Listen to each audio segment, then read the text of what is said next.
अस्सलाम वालेकुम व रहमतुल्लाह। उम्मीद करता हूँ आप सब लोग खैरियत से होंगे।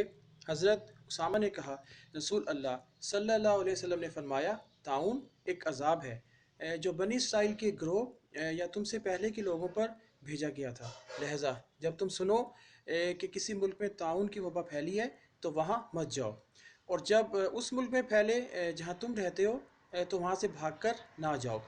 रावी हदीस अबू नज़र ने कहा, यानी कि ताउन से भागने की नीयत से ना जाओ।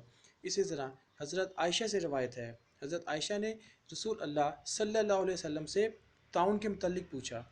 आप सल्लल्लाहु अलैहि वसल्लम ने फरमाया, ताउन एक अज़ाब है और अल्लाह ताला जिस पर चाहता है इसे मुसल्लत कर देता है, और मुसलमानों के लिए अल्लाह ताला ने इसको बाइस रहमत बना दिया है।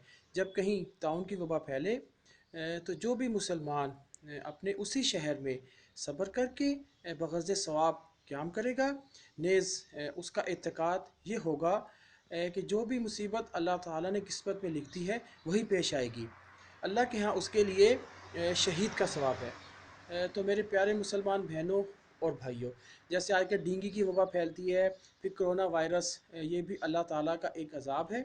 इससे डरने की, घबराने की बिल्कुल भी ज़रूरत नहीं है। आप लोग अल्लाह ताला की इबादत करें, नमाज़ पढ़ें, तिलावत कुरान पाक करें और अल्लाह ताला को किसी भी तरह राज़ी कर लें।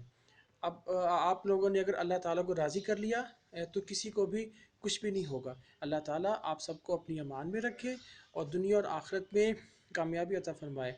आमीन या रब्बुल आलमीन।